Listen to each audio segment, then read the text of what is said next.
Bien, estamos en la serie de Jonás.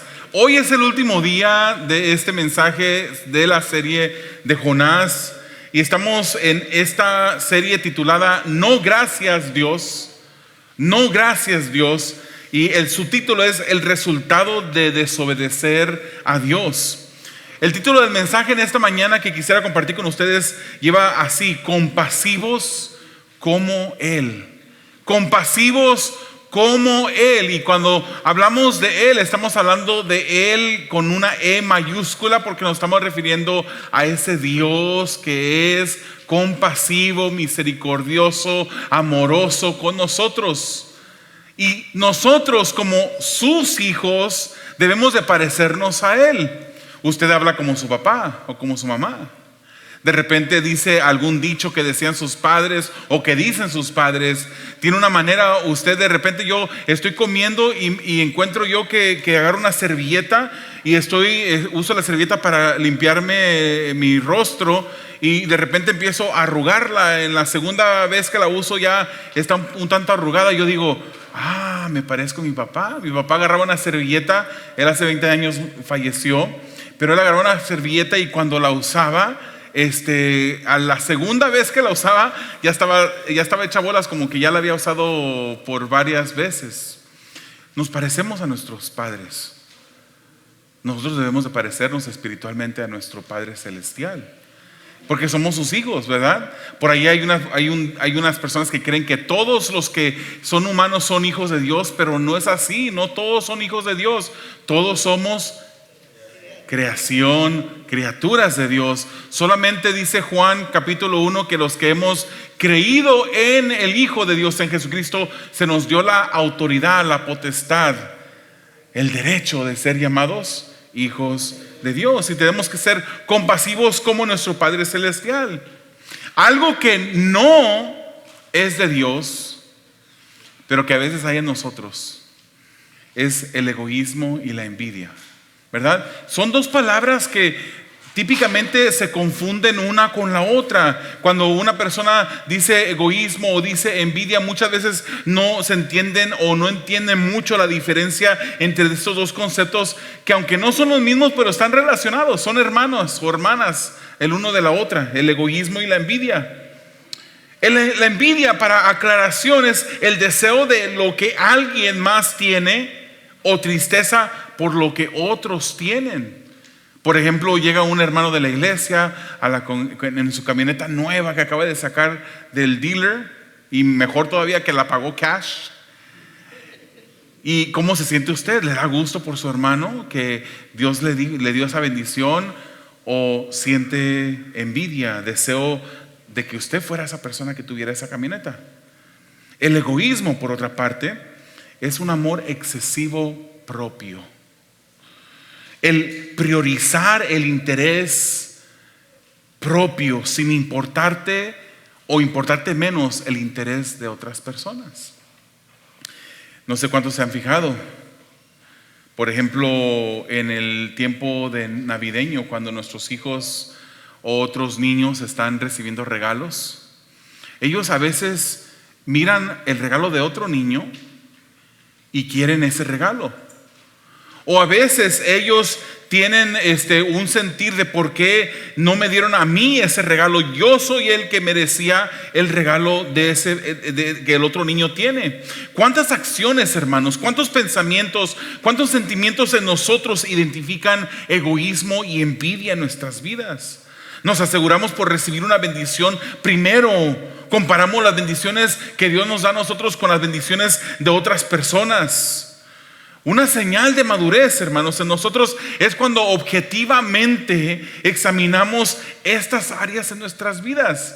Quiero decir una cosa, que en todos hay envidia, en todos hay egoísmo. Algunas personas tienen más controladas estas áreas, otras personas las tienen menos controladas, pero en todos nosotros existe el orgullo, como también la envidia y el egoísmo de la que estamos hablando el día de hoy. Ahora, Jonás, hermanos, en la Biblia no se presenta, ¿se ha fijado? Como que no se presenta necesariamente como un hombre ejemplar, ¿verdad que no? Uno diría, mi esposa y yo veníamos hablando ahorita que veníamos para acá y decíamos, mi esposa decía, oye, pareciera como que esta persona ni siquiera conocía a Dios, no era creyente. ¿Cómo se comportaba? Dios le dice, ve a tal lugar, él se va en la dirección opuesta. Los marineros le preguntan, le dicen, ¿cómo es que podemos hacer para que se calme la tormenta? Y él contesta, aviéntenme al agua. Prefería morirse en lugar de obedecer a Dios. Y hoy en día, hermanos, vamos a estar en este pasaje bíblico donde vamos a ver el egoísmo y la envidia que tiene un hombre que se le llama el profeta de Dios. Hoy acabaremos de destruir la imagen de Jonás. En el capítulo 2 vimos algo positivo de él, cómo él se arrodilla. Y yo le digo a mi esposa, pero mira cómo clama a Dios. Y mi esposa dice, pues claro, cuando ya está ahí en la barriga de ese pez grande, cuando ya su vida ya está por terminar, clama a Dios. Pero yo le digo a mi esposa, ¿será que no conocía a Dios?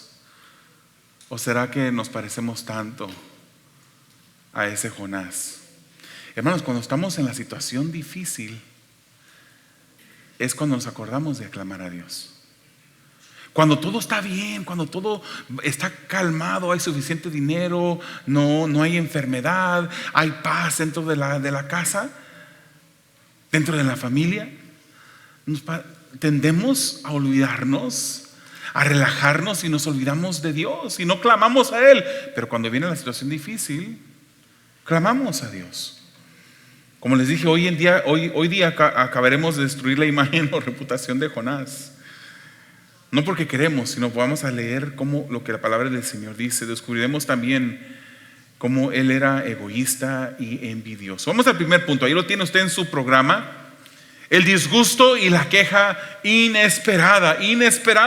Dice Jonás capítulo 4, 1 al 3. Pero esto disgustó mucho a Jonás y lo hizo enfurecer. Así que oró al Señor de esta manera: oh Señor, ¿no era esto lo que yo decía cuando todavía estaba en mi tierra? Por eso me anticipé a huir a Tarsis, pues bien sabía que tú eres un Dios misericordioso y compasivo, lento para la ira y lleno de amor, que cambias de parecer y no destruyes. Así que ahora, Señor, te suplico que me quites la vida. Prefiero morir que seguir viviendo. ¿Se imagina usted que un hermano llegue a la congregación con un carro nuevo y que usted le diga al Señor: Señor, prefiero morir, quiero que me quites la vida? En el capítulo 4, hermanos, entra en un momento en la que el despliegue de la misericordia de Dios está en su punto máximo.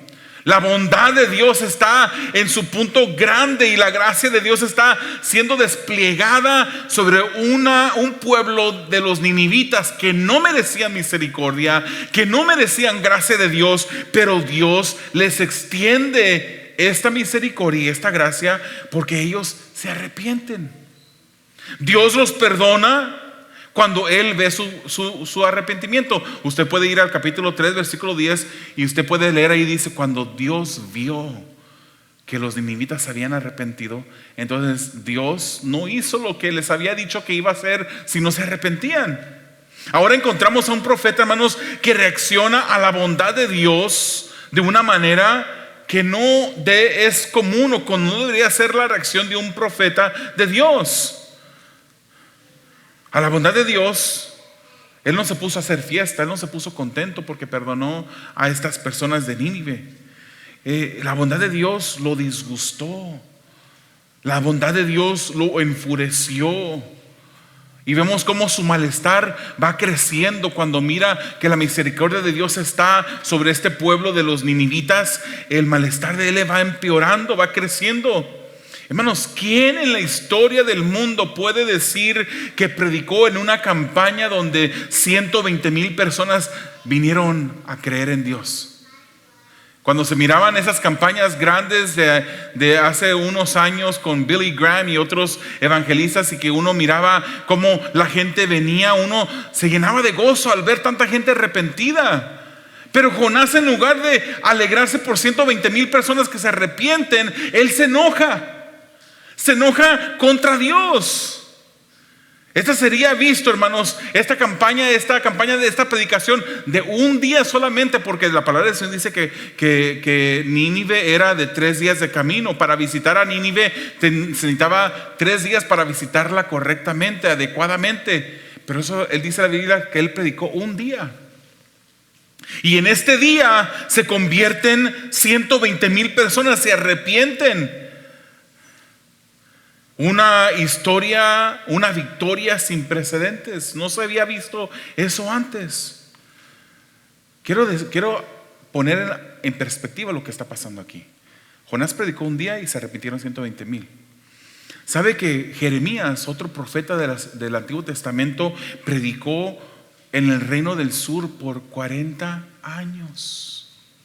40 años. ¿Cuántos creen ustedes que se convirtieron a Dios en esa predicación de 40 años? ¿Cuántos creen? Se pueden contar con una mano. Es más, se pueden contar con una mano sin dedos. Ni uno se convirtió. 40 años predicando en el reino del sur, que era Judá, donde estaban las 2 tribus, y no se convirtió ni uno. Por eso en un punto este Jeremías se quiere rendir. Él, en un punto, después de predicar 40 años, él dijo: Señor, ya no voy a predicar, ya no quiero. Se estaba rindiendo él porque ya no quería seguir gastando sus esfuerzos para un pueblo que era duro, que no se arrepentía. Pero él decía: no obstante, había dentro de mí un fuego que ardía. Quise callar y no pude. Él siguió predicando al reino del sur por esos 40 años. Ahora, el reino del sur no solo escuchó 40 años predicando a Jeremías. Ellos tuvieron más de 100 años la oportunidad de escuchar cómo los ninivitas sí se habían arrepentido. Más, como unos 130 años después, es cuando Jeremías comienza a predicar, después de la historia que estamos viendo de Jonás el día de hoy. Y no se arrepienten. Al final, los babilonios llegan en el año 586 antes de Cristo y conquistan al pueblo de Judá, porque no se arrepintieron. Jonás no agradeció a Dios por el fruto de su predicación. Se quejó en contra de Dios. Dice la Biblia que oró, pero esto no parecía una oración. Esto más bien parecía una sesión de quejas y querellas delante de Dios. Le dice: te dije, yo estaba todavía en mi casa, estaba tranquilo donde estaba viviendo yo. Te dije que no quería ir, por eso no quise venir, porque sabía que eres un Dios, que eres misericordioso, compasivo, lento para la ira, lleno de amor. Hermanos, cuando en nuestras vidas hemos quejado, nos hemos quejado nosotros por el Señor mostrar misericordia hacia nosotros? Es una oración rara, ¿no? Que se queje alguien de los atributos tan bellos de Dios. ¿Quién en su sano juicio alguna vez se ha quejado de esto? ¿Quién de nosotros nos hemos quejado cuando Dios nos provee, que venimos a la mesa para, en lugar de dar gracias por los alimentos, nos decimos: Señor, otra vez, y me estás dando algo diferente? No tiene sentido esas quejas de parte de Jonás. Era tanto el odio que Jonás tenía por los asirios que le molesta la misericordia de Dios sobre esas personas. Estaba dispuesto a recibir el perdón de Dios él mismo. Y vino el perdón de Dios de una manera sobrenatural y maravillosa cuando él, desde el vientre de este gran pez, clama a Dios y Dios lo rescata de ese lugar. Sin embargo, ahora está aquí enojado porque Dios es teniendo misericordia con otras personas. Él estaba dispuesto a recibir el perdón de Dios él mismo, pero no lo quería para otros. Estaba demostrando envidia. Hermanos, habiendo sido él perdonado, debió de haber sido uno de las personas más perdonadores, si es una palabra, que podían existir. Él debió de haber agradecido cómo 120,000 personas se rindieron ante Dios por su predicación. Pero en realidad, hermanos, ellos no querían su arrepentimiento. Jonás, no quería el arrepentimiento de estos ninivitas. Se fija, no sabemos cuál era el mensaje que Dios le dio a Jonás. Las escrituras dicen que él fue a Nínive y que predicó: en 40 días Nínive será destruido. Eso fue lo que él les dijo a ellos. Pero la Biblia no nos dice si eso fue el mensaje que Dios que le dio a Jonás para los ninivitas. A lo mejor el mensaje de Dios era: arrepiéntanse, el pecado de ustedes ha llegado a los ojos de Dios y el Señor quiere que ustedes se arrepientan, y si en 40 días no se arrepienten, Nínive será destruido. No sabemos si ese había sido. A lo mejor lo que Jonás quería hacer es amedrentar a estas personas. A lo mejor quería decirles: en 40 días ustedes van a quedar fulminados todos por el pecado que tienen. Ese era el deseo que Jonás tenía. Y este Jonás era un profeta, y lo vamos a llamar berrinchudo. Un profeta berrinchudo. Cuando él predica y Dios no los destruye por su arrepentimiento, él se llenó de orgullo. Él quedó mal parado delante de los ninivitas. Lo que él dijo que iba a suceder no sucede, y se convierte en un profeta berrinchudo. Él dice: así que ahora, Señor, te suplico que me quites la vida. Prefiero morir que seguir viviendo. Comenzó disgustado, luego se enfureció y terminando deseando morir. No era la primera vez. Ya cuando dijo: aviéntenme al mar y se calma la tormenta, deseó morirse antes de obedecer a Dios. Y ahora, cuando Dios obra misericordia y gracia sobre este pueblo, él también prefiere morir que seguir viviendo. Hermanos, yo me lo imagino en un lugar público, pataleando porque papi no le quiso comprar lo que quería. Se comportó como uno de esos niños berrinchudos que a veces, no sé, a veces a mí me da pena ajena con los padres que permiten eso, que el niño se avienta en el piso y empieza a patalear y los padres no le corrigen. Esa era la misma manera en la que este Jonás se estaba comportando. Hermanos, en nosotros que no se encuentre esa inconsistencia de Jonás. El arrepentimiento en el tiempo difícil y explosiones emocionales en contra de Dios cuando no hace lo que queremos o se tarda más de lo que queremos. ¿Cuántos de ustedes están pidiéndole al Señor un milagro en sus vidas? Porque necesitan algo. Y de repente nos encontramos enojados en contra de Dios porque Él no me escucha, no está haciendo lo que yo quiero en el momento que yo lo quiero y de la manera como yo lo quiero. Nos comportamos en ciertas maneras a veces como Jonás y le reclamamos a Dios porque Él no hace y no se mueve cuando nosotros queremos, como queremos nosotros. No reclamemos a Dios, hermanos. Examinemos por qué estamos en la situación que estamos en el momento que estamos. Porque es que estamos pasando por la necesidad que estamos pasando. ¿Cómo está usando Dios la situación que estamos atravesando para hablarnos a nuestras vidas, para corregir a nuestras acciones? Cuando vemos la bendición de Dios en otros, ¿cómo nos sentimos? ¿Sentimos alegría o sentimos envidia? Esas son lecciones que podemos tomar de lo que estamos leyendo. Y ya que Dios es misericordioso, nosotros también debemos de ser misericordiosos. Debemos de parecernos a Él. Debemos de predicarles a los que no conocen a Dios. Debemos de alegrarnos cuando los que se portan como enemigos de Dios se arrepienten. Y también debemos de alegrarnos cuando el Señor no contesta nuestra petición de la manera como nosotros queremos hacerlo. Yo sé que no es fácil, hermanos. Cuando nosotros oramos y le pedimos al Señor algo, quisiéramos que el Señor nos contestara en el momento. Y hasta que nos diera mejor de lo que le estamos pidiendo. Pero Dios sabe por qué está pasando la situación que está pasando. Dios sabe por qué nos está atravesando a través de este desierto en la cual necesitamos de preguntarle a Él: Señor, ¿qué es lo que me quieres enseñar? ¿Qué es lo que Dios está haciendo a través de la situación que estás atravesando en este día? ¿Te vas a quedar así, enojado? ¿Te vas a quedar reclamándole a Dios porque Él no hace lo que tú quieres que Él haga en el momento que tú quieres? ¿O vas a decir, Señor, tú eres Dios? Señor, tu palabra dice, no he visto justo desamparado ni su simiente que mendigue pan. Señor, todo don perfecto y toda buena dádiva vienen de ti, Dios. Así lo dice tu palabra. Yo confío en ti.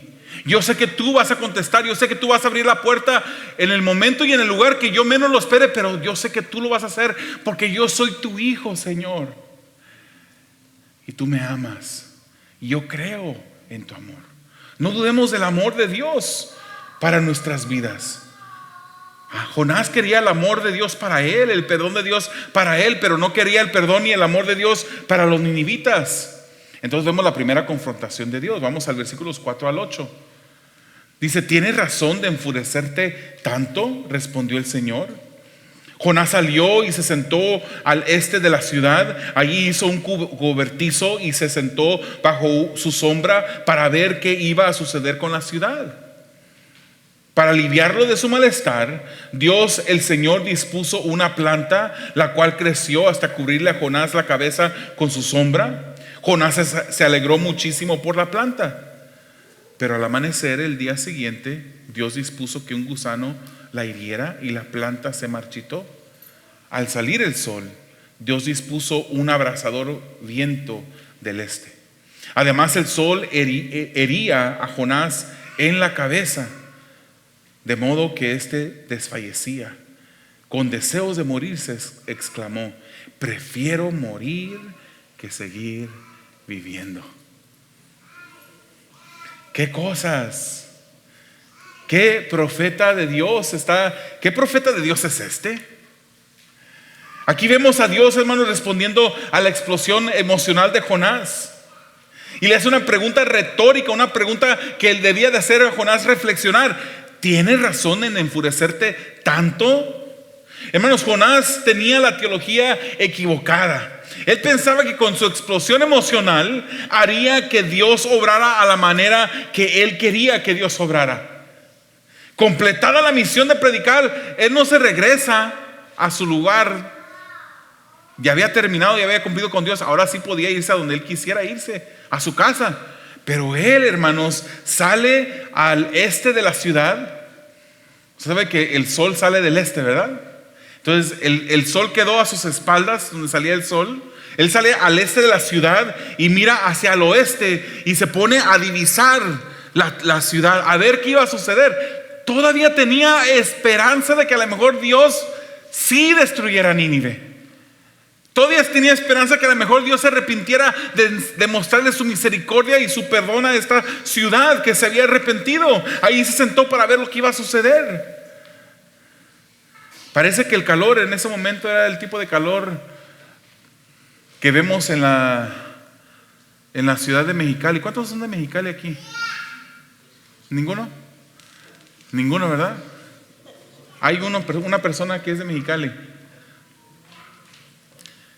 Mexicali es un lugar, hermanos, que si usted, por ejemplo, en este verano usted va a Mexicali en este momento, no creo que aguante mucho. Tiene un calor abrasador que cuando uno respira parece que uno está respirando llamas de fuego. Allí sí hay que hacer un viaje misionero para ver cuántos en verdad aman a Dios. El que ama a Dios va a ir a Mexicali. Y no le va a importar eso. Hermano, es terrible. Pareciera, yo me imagino que en este momento Jonás estaba estaba experimentando ese tipo de calor que hay en ese lugar de Mexicali. Hermanos, en Mexicali la gente influyente tiene casas de verano, pero tienen casas de verano en Alaska para huir del calor. Dios hizo el milagro de hacer crecer una planta. Hace un cobertizo y se mira a ver hacia la ciudad, hacia el oeste, con el este atrás. A lo mejor me lo imagino con unas palomitas, viendo, a ver, ¿qué va a pasar? ¿Será que sí Dios puede que los destruya? ¿Será que su arrepentimiento no fue verdadero y a lo mejor Dios sí los va a destruir? Y parece ser como que Dios está consintiendo a un hijo berrinchudo, haciendo crecer que esa planta salga de la noche a la mañana, salió. Y esto agradó a Jonás. Pero no era que Dios estaba haciendo, Dios quería enseñarle una lección a Jonás. Él se alegró mucho de la planta. Y así como Dios hace crecer esta planta en un día, el próximo día manda un gusanito. Y este gusanito dañó la planta. Y esta planta, así como creció, se murió. Y en ese momento Jonás vuelve a reavivar su estado de berrinche. Y el sol que hiere a los mexicalenses en días de verano como el día de hoy empezó a herir a la cabeza de Jonás. A lo mejor era pelón como yo y le molestaba más. Dios envía un viento abrasador y que lo hacía, que molestaba a la cabeza de este Jonás. Sentía desmayarse y él exclamó: prefiero morir que seguir viviendo. Se fija una cosa, Dios es soberano para hacer que una planta creciera de la noche a la mañana. Dios es soberano para enviar un gusanito que destruyera esta planta frondosa que estaba proveyendo la sombra para Jonás. Pero Dios también es soberano para hacer y tener misericordia con quien Él quiera tener misericordia. Esa era la lección que Dios quería que Jonás entendiera. Así como Dios hizo que esa planta creciera y se fuera al próximo día, Dios también, si decidía tener misericordia sobre los ninivitas, era su decisión y solamente de Él. Él es soberano, hermanos. Él es soberano. A muchos se nos enseñó en un tiempo, porque yo crecí también en una iglesia así. Se nos enseñó que podemos reclamarlo y recibirlo. Reclámalo y recíbelo, porque el poder de la vida y la muerte está en la lengua. Reclámalo. Y vemos esas oraciones de personas que oran de repente por una persona y declaran que van a recibir bendición y que van a recibir sanidad y que van a recibir esto y que el otro. ¿Será lo que Dios quiere hacer? ¿O es Dios un Dios que no es soberano y que en realidad está sostenido por las puntas de unos cordones, como si fuera un títere que uno puede manejar a nuestro antojo? ¿Ese es el Dios que servimos? ¿Servimos a un títere o servimos a un Dios que es poderoso y que es soberano, que hace como Él quiere, cuando Él quiera? Hermanos, ¿se fija usted, hermanos, que muchas veces, a veces pedimos de una manera incorrecta? A veces pedimos: Señor, trae justicia a esta nación. Y si trajera justicia a esta nación, terminaría con todos nosotros. Más bien pidámosle misericordia a Dios. A veces pedimos al Señor y reclamamos, porque si reclamas lo vas a recibir. No, tenemos que acercarnos a Dios con reverencia, pedirle al Señor. Jesucristo mismo, siendo su Hijo y siendo también Dios mismo, no le dijo a Dios. Él, estando en el jardín de Getsemaní, llorando, suplicando a su Padre, le dice: Señor, Padre, si es tu voluntad, que pase de mí esta copa, pero no se haga mi voluntad, sino sea hecha tu voluntad. Hermanos, esa es la manera en la cual nosotros tenemos que acercarnos a Dios. Cuando ores, no le digas a Dios: Señor, tienes que, Señor, te está fallando, te estás quedando dormido. Aló, despiértate, Señor, ya te quedaste dormido, que no me escuchas que te estoy pidiendo. Tenemos que venir delante de Él, delante de un Dios que no duerme, que está atento a nuestras súplicas, y debemos de saber y tener la seguridad que Él nos escucha en nuestras oraciones. Y cuando nos acercamos a Dios, venir a Él en reverencia. ¿Es Señor o no es Señor? Es Señor. Él es nuestro dueño. Si usted es dueño de algo, yo no voy a venir a su casa a decirle: aunque usted es dueño de eso, yo quiero que usted haga esto con eso. No, usted es el dueño. Él es el dueño de todo. ¿Por qué nosotros vamos a decir y tener el pensamiento que vamos a decirle a Dios cómo Él va a hacer las cosas? No, nosotros no lo reclamamos para recibirlo. Es una creencia equivocada que subestima la soberanía de Dios. Hoy en día hay cristianos que tiran explosiones emocionales pensando que moverán la mano de Dios a su antojo y en el momento que quieren por esa explosión emocional. No hay nada, hermanos, que nos ayude más que humillarnos delante de Dios y venir a Él suplicándole. No hay nada que nos ayudará a vivir más en paz y tranquilamente que reconocer la soberanía de Dios. Estoy tranquilo, Señor. Yo voy aquí en el pasajero de este carro. Yo puedo cerrar mis ojos tranquilamente en paz porque tú vas conduciendo. Cuando venimos para acá, yo uso ese tiempo a veces para repasar el mensaje en el camino.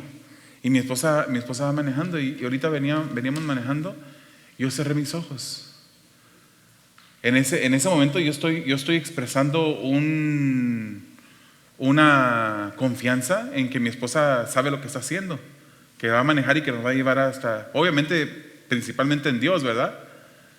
Pero yo cerré mis ojos ya después de repasar el mensaje, yo cerré mis ojos. Y esa es la manera como debemos de ser con Dios, hermanos. Usted va en este automóvil de su vida y el que va manejando no es usted.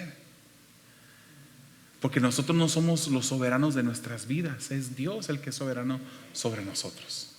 Y Él es el que va conduciendo.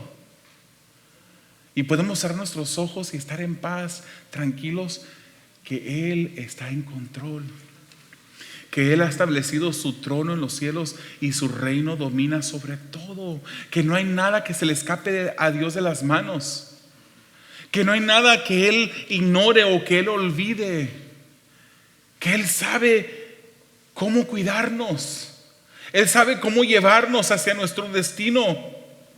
¿Cuántas veces nos ha confrontado Dios con diferentes situaciones y decidimos ignorar esas confrontaciones de Dios? Posiblemente estás pasando por una confrontación así en este momento.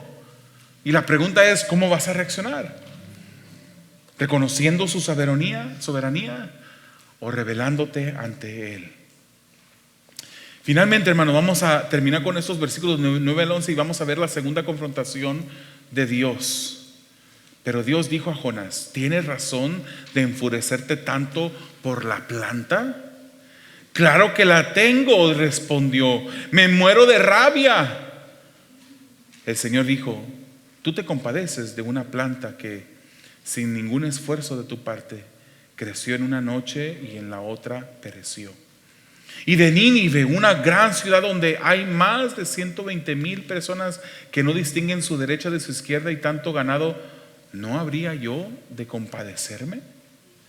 La primera confrontación de Dios, hermanos, a Jonás tenía el enfoque de su perdón sobre los ninivitas, pero esta segunda confrontación de Dios a Jonás tenía el enfoque de una planta.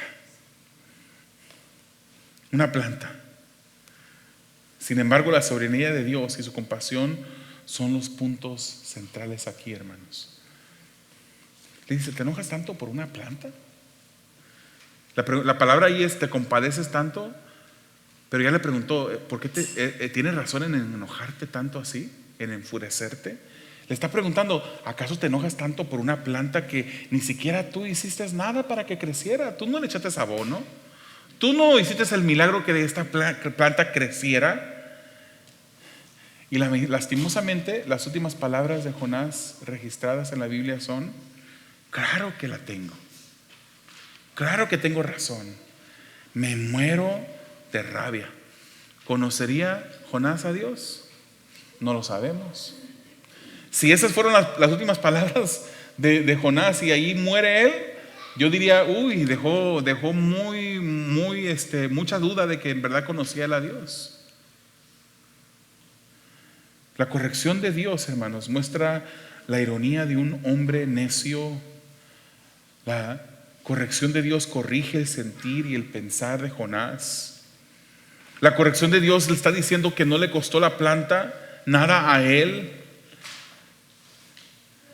No la labró ni proveyó los nutrientes para que ésta creciera.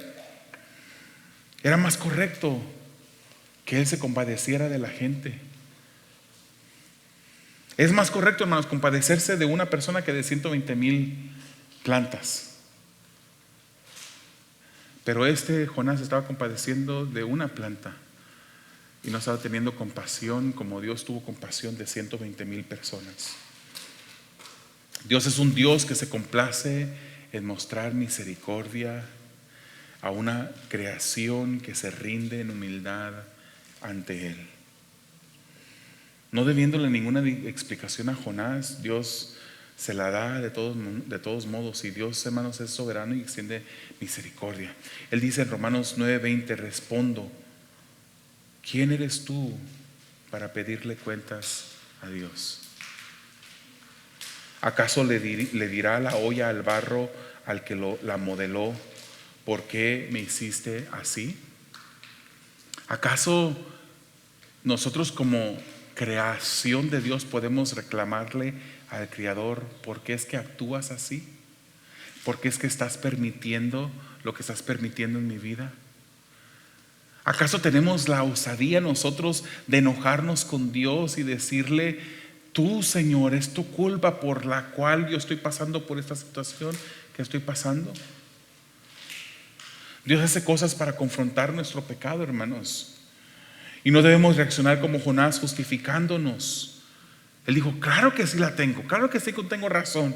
No se arrepiente cuando Dios lo confronta.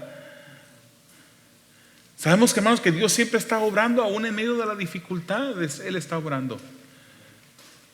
Nosotros debemos de ser muy agradecidos con Dios, extremadamente agradecidos con Dios, que en su soberanía nos muestra compasión. Todos nosotros podemos decir que hemos recibido compasión de Dios. Entonces la necedad y el orgullo no nos dejan ver esto, hermanos. La envidia no nos deja ver esto. El egoísmo no nos deja ver esto. Con otros, nosotros no somos quienes para decidir a quién Dios le dará su misericordia. Él es Dios y Él es soberano. La compasión de nuestro Padre Celestial nos debe mover a ser compasivos y predicar el Evangelio, hermanos. Aún aquellas personas que nos hacen daño, debemos de orar por ellos, debemos de predicar por ellos. Salmo 103, versículos 10 al 12 dice: no nos trata conforme a nuestros pecados, Él nos paga según, ni nos paga según nuestras iniquidades. Tan grande es su amor por los que le temen, como alto es el cielo sobre la tierra. Tan lejos de nosotros echó nuestras transgresiones, como lejos del oriente está el occidente. ¿Cuántos de nosotros vamos a examinar a través de esta escritura nuestra reacción? ¿Habrá envidia en nosotros? ¿Habrá egoísmo en nosotros? ¿Nos enojamos cuando Dios bendice a otros y no nos bendicen a otros de la misma manera? Siendo Jonás mismo el receptor del perdón de Dios, hermanos, debió de ser el más dispuesto a perdonar. Ese es el modo de operar en el reino de Dios, y si somos parte del reino de Dios, debemos de ser así. Mateo 18, no sé si usted ha visto alguna vez esta historia de Mateo 18. Comienza diciendo: el reino de Dios se parece a esto. Y empieza Jesucristo a explicar cómo un rey manda a cobrar la deuda a un siervo que le debía mucho dinero. Y cuando se disponían a vender a este siervo y a su familia, porque ese siervo no tenía cómo pagarle, el rey dijo: vamos a venderte a ti, a tu familia, para que saldes de la deuda. Él suplica a Dios él suplica al rey, y el rey le perdona la deuda. Pero este siervo número uno, al salir, se encuentra con un segundo siervo, un siervo que le debía a él. Al siervo número uno le debía dinero. Y este segundo siervo, solamente le debía el 0.001% de lo que el primer siervo le debía al rey. Y cuando el primer siervo le dijo al segundo siervo: págame lo que me debes, el segundo siervo dijo: no tengo, y le suplicó misericordia, que lo perdonara, que lo esperara, que sí le iba a pagar, pero que le diera tiempo. Y el primer siervo, que fue perdonado por el rey, no tuvo misericordia de este otro. Al salir, no tuvo misericordia. Cuando se enteró el rey, hermanos, dice Mateo 18, 32 al 35, entonces el Señor mandó llamar al siervo. Siervo malvado, le dijo: Te perdoné toda aquella deuda porque me lo suplicaste. ¿No debías tú también haberte compadecido de tu compañero, así como yo me compadecí de ti? Y enojado su señor, lo entregó a los carceleros para que lo torturaran hasta que pagara todo lo que debía. Así también mi Padre Celestial los tratará a ustedes, a menos que cada uno perdone de corazón a su hermano. Posiblemente el egoísmo y la envidia no te permiten. Posiblemente el orgullo no te ha permitido perdonar a una persona que debes de perdonar. Pero Dios te ha perdonado tanto. Estos asirios eran personas horribles, hermanos, personas crueles, despiadadas, que venían en contra de sus enemigos, y el pueblo de Israel, de donde era Jonás, eran enemigos para los ninivitas. Jonás conocía quiénes eran estas personas. Es por eso que no quería perdonarlos, ni quería el perdón de Dios para ellos. Pero él había sido perdonado. Dios lo sacó de las profundidades del agua, dentro de un pez. Dios lo rescató y él no quiso perdonar. ¿Cuántas veces Dios nos ha perdonado a nosotros y no hemos querido nosotros perdonar?